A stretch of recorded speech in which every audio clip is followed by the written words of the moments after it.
It's the stunning country town that relies on tourism. If you're a hiker or rock climber, this is your happy place. The main attraction is the mountain, which soon you won't be able to climb.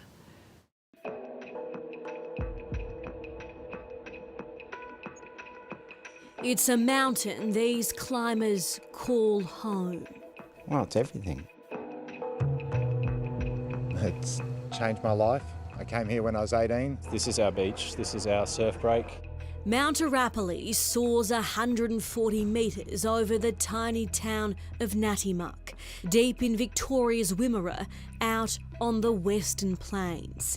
But what hangs over these country folk isn't what they've got, it's what they're about to lose.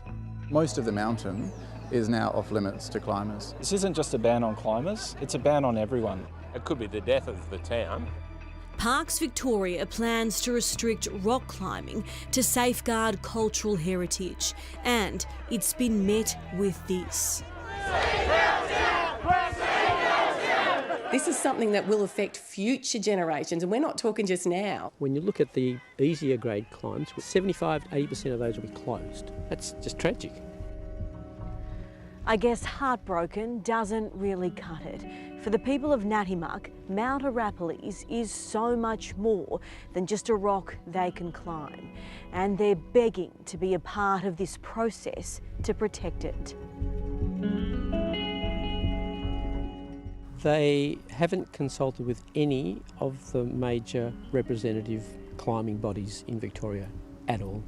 For 50 years, Kevin Lindorf's been climbing Mount Arapiles. It's a part of his DNA. Most of the trees you see planted are planted by climbers. So that just goes to show how much climbers care about this place. Well, we were the de facto stewards of the place before, suddenly everyone wants to have a piece of the action. At the Mount, as locals call it, there's thousands of climbing routes. You can drive up it and there's walking tracks too. Now, the Victorian government wants to spend $1.7 million installing barbecues, tables, toilets, car parks and signs. It also wants to protect the Indigenous rock art found throughout the state park. The scar trees that date back 3,000 years and a site where traditional owners would have made stone tools. We were really super respectful of that and kept pointing out to parks when we found stuff. But what makes climbers angry are things like this. A scar tree, they say, has been left to rot by Parks Victoria, and a consultation process locals claim doesn't exist. It's like we're going to have community engagement after the fact. Wayne Webb owns the climbing shop in town. We're so connected to that place. Like, I personally have lived in the campground for 2 years of my life. And barbecues are the last thing he wants for the park. For decades, people have fought infrastructure away to keep it pristine. For business owners like Wayne and publican Bill Lovell, it hurts to imagine a Natimuck without climbers. And if the climbers don't get here, then staff don't get hours. Just like climbers make up 45% of his income, they also help prop up the region's health sector. Literally one started last week. Moved here for the climbing. Amanda Wilson is CEO at Lister House Medical Clinic in Horsham, near Natimuck. We've actually currently got 17 GPs here, and there's actually 4 of them who have come here specifically for climbing. Felix Ritson is one of them, and if he can't climb, he's not sure he'll stick around. We're gutted.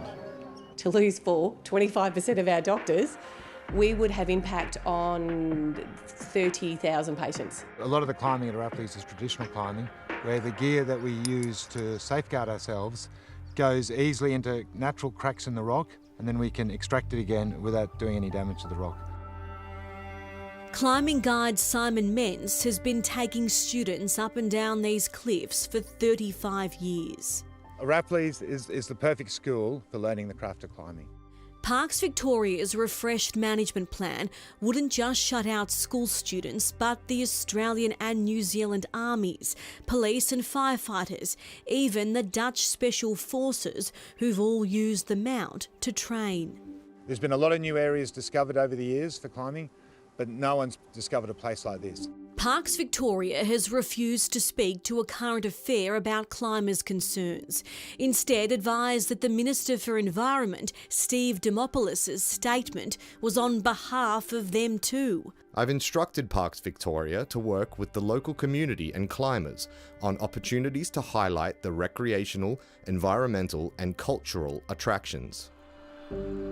I have fundamental issue with process. I don't think due process has been accorded here. Yorta Yorta man Lionel Godwin works and lives in Horsham. Well, one of the ways we communicate most effectively is through song, dance, ceremony and painting, and I'm not aware in the last 50 years that there has been anything of that kind happening in that region, and without that active participation, who's verifying the significance? What's the motivation behind it? Lionel has been asked by the community to work as a mediator. This should be about common sense, consultation and reaching common ground. We should sit down on the grass over there and hash it out, because this isn't working. I'd like to think that there will be a light at the end of the tunnel.